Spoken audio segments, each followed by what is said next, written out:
जी, मेरा नाम सरोजनी रावत है और मैं राजकीय प्राथमिक विद्यालय खारासोत मुनिकीरेती में सहायक अध्यापिका के पद पर कार्यरत हूँ।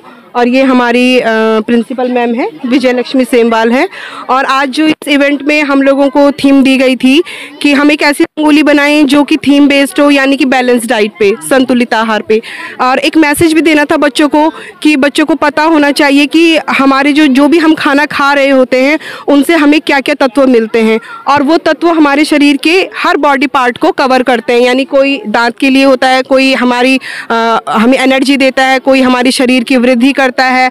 तो वो जागरूकता के लिए बच्चों के लिए हमने ये बैलेंस डाइट, संतुलित भोजन का हमने एक ये रंगोली बनाई है, और जिसमें हमने ये थीम जो है हमारी वो है पोषण। और पोषण में है हमारा खनिज लवण, vitamin A, vitamin C, protein, carbohydrate और वसा।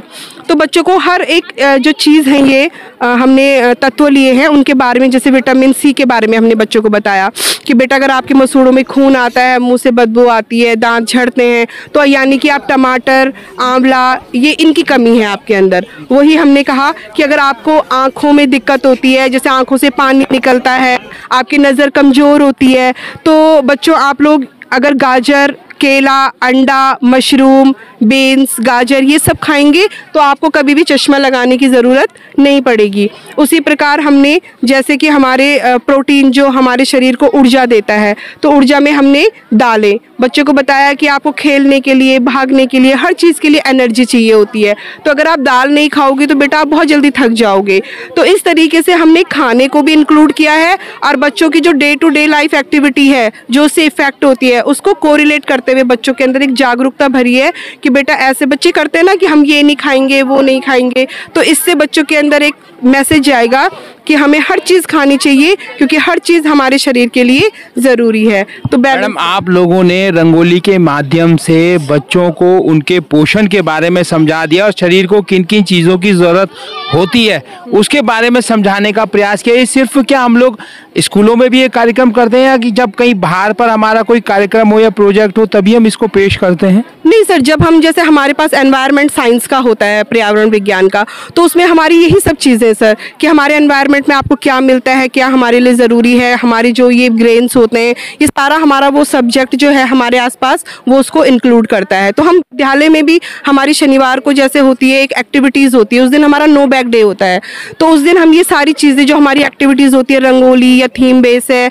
हमने चार्ट बनाए हैं, पोस्टर बनाए हैं, तो वो सारी एक्टिविटी हमारी हर महीने शनिवार को हम लोग करवाते हैं सर। ये मैडम, आपकी स्कूल में जो बच्चे हैं जो पढ़ रहे हैं, क्या उनमें है किसी इन चीज़ों की कमी, पोषण की कमी है? क्या कुछ शिकायत आपको देखने को मिलती है?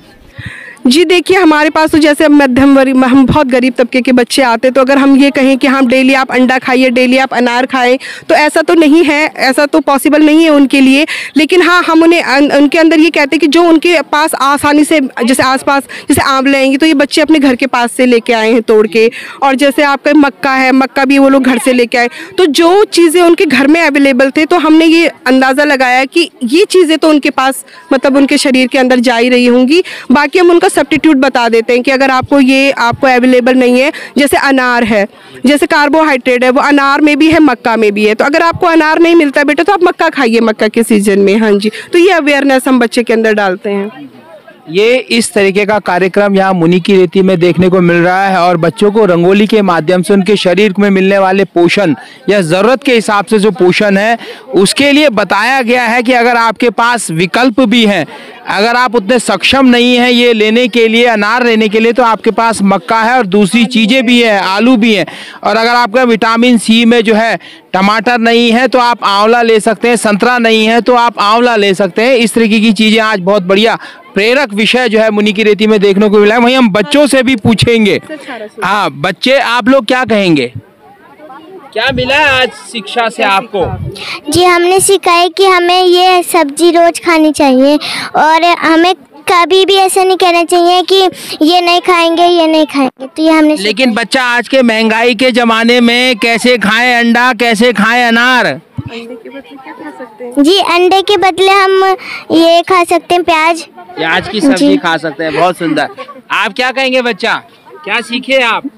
जी, हमें सब कुछ खाना चाहिए। सब कुछ खाना चाहिए। कैसे खाएं इस महंगाई में? जी अगर अंडा ना मिले तो आटे से रोटी बनती है वो खा सकते हैं और प्याज की सब्जी खा सकते हैं। बहुत बढ़िया, बहुत बढ़िया। और क्या कहेंगे आप? जी हमें अगर जो इनमें से कुछ ना मिले तो हमें फिर भी पेड़ पे से आमले तोड़कर या पेड़ पे हमें विटामिन ए विटामिन सी की हर एक चीज़ मिल जाती है, हमें वो खानी चाहिए। क्या कहेंगे? हमें अगर ये चीज़ नहीं मिले खाने के लिए, जैसे अंडा हो गया, अनार हो गया, तो हमें गाजर खानी चाहिए और केले खाने चाहिए। केले खाने चाहिए। आप क्या कहेंगे? हमें हेल्दी चीज़ें खानी चाहिए और नहीं मिले तो आंवला या संतरे ये सब खा सकते हैं। यानी जो सस्ते में मिल जाए वो खा लेना चाहिए ना। क्या कहेंगे बच्चा? हमें हर चीज़ खानी चाहिए। अगर हमें जो चीज़ ना मिले, जैसे कि हमें संतरा ना मिले तो हमें आंवला खाना चाहिए और जो चीज़ ना मिले वो सब खाना चाहिए। हमारे शरीर को पोषण चाहिए, कार्बोहाइड्रेट भी चाहिए, विटामिन ए भी चाहिए, बी सी डी भी चाहिए और साथ में कई खनिज लवण भी चाहिए। तो उसके विकल्प भी हैं हमारे पास। अगर हमें महंगी चीज़ उपलब्ध नहीं हो सकती तो हम सस्ती चीज़ से गुजारा करके अपने शरीर को पोषण दे सकते हैं और उस पोषण से खुद को मजबूत बना सकते हैं, क्योंकि आने वाले समय में खतरनाक बीमारियां भी आ रही है। कोरोना आके चला गया, दोबारा आने की संभावना थी। उनसे बचने के लिए हमारी खुद की इम्यूनिटी मजबूत होनी चाहिए। जब पोषण मिलेगा तो इम्यूनिटी भी मजबूत होगी। क्या कहेंगी मैम आप?